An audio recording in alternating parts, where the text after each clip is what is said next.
and correct. In a society where this relationship is very pure and where societies are quite settled down, the question doesn't arise mostly that the sisters do wrong. But supposing a sister does something like that, supposing a sister goes out of the family, she tries to give up her family for somebody else, or she tries to dominate her husband, or to do something wrong in the family, then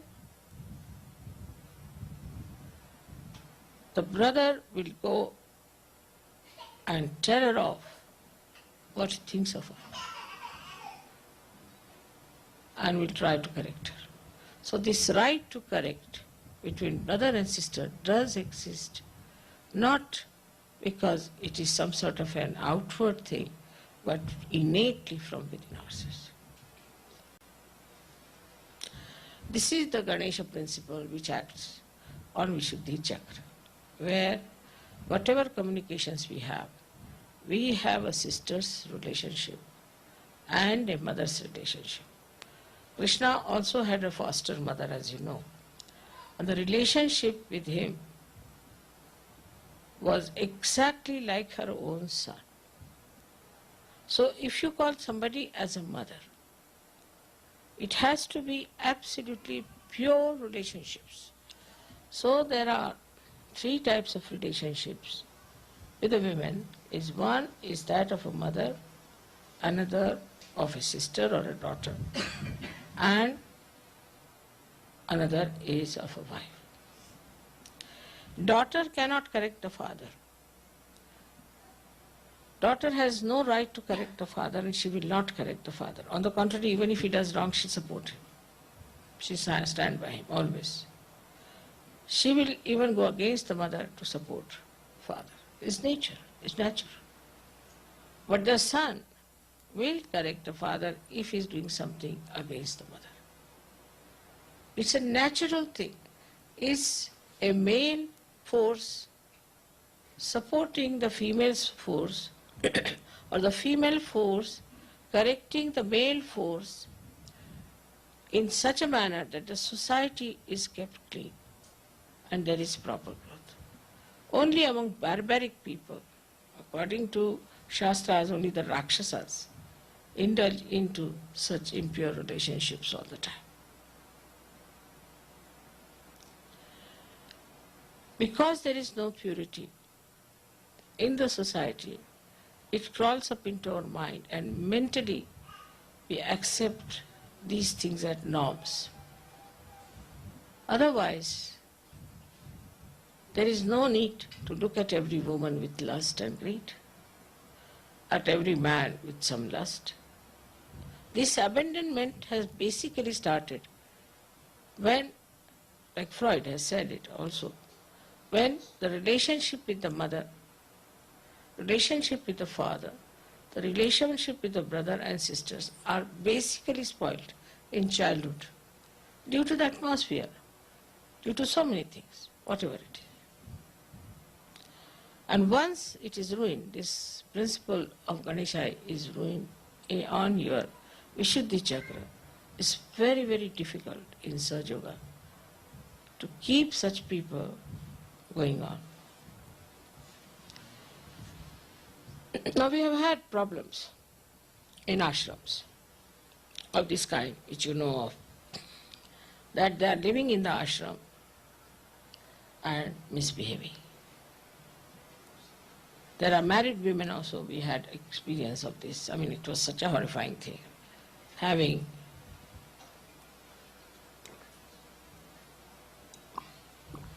relations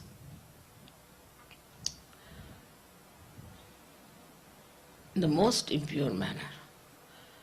Even the unmarried can do like this. I had a very bad experience in Austria once here also. It is such a horrible experience for me. I don't know what to do with them.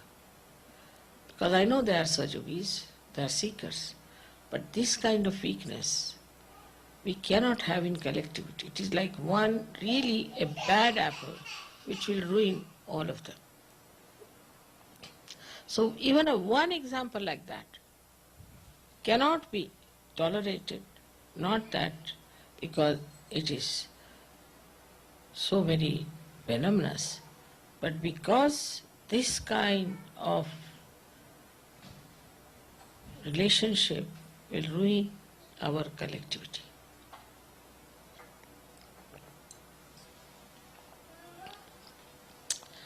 In India we had a system called Gotra, which meant that whatever university we studied is that your Gotra.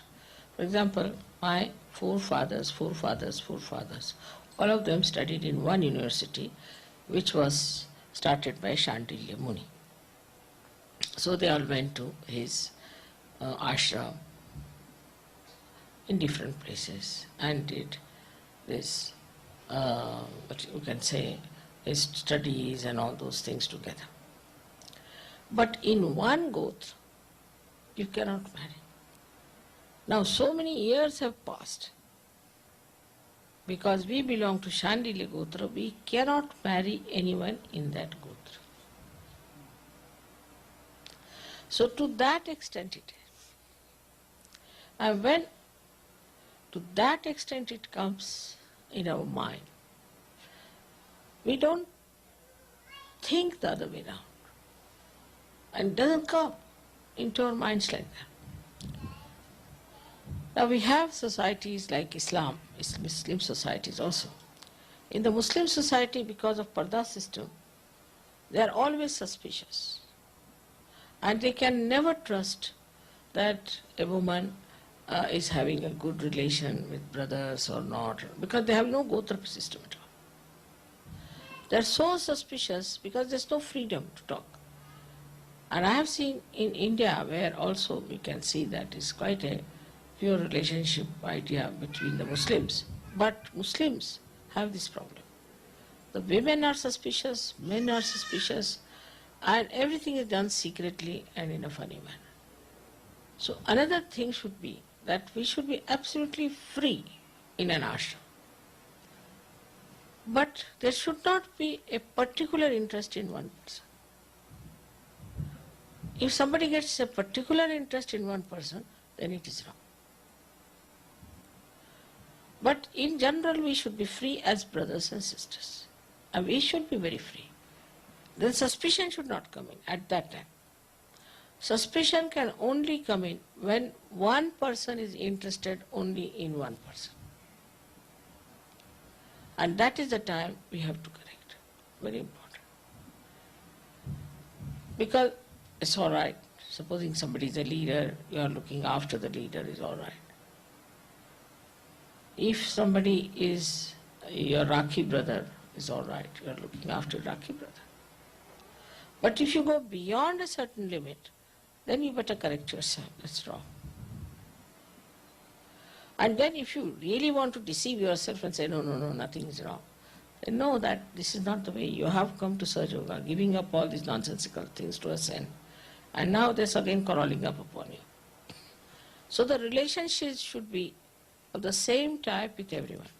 Now what is the difference in a society which is supposed to be elite, where people flirt with each other? They freely flirt. They flirt with this person, that person, that person, that person, like that. Not interested in anybody, this thing. But when they talk and when they have any communication, what is behind is, because we have to search our own souls. We have to find out ourselves. That's very important. Soul searching is important to see, why am I so friendly with such and such person? If you think that you are friendly with such and such person for some other purpose, like somebody might say that, oh, I am all right because I am working with her or something like that. But why interested? Because soul searching is very important in these countries especially. Because here there is no norms about how you behave with other women. So we have to be absolutely free, as I said, with each other in the sense that like brothers and sisters are. And whatever are the limitations of a woman must be observed. Like, you see, say if my brother is sitting with me, I cannot watch a romantic picture. Cannot. If my daughters are there, my husband will not sit there to watch a romantic picture. It's very subtle. With the brother you won't discuss something normally, say about sex or about things like that. Because it is such a private thing that you can only have this with your husband.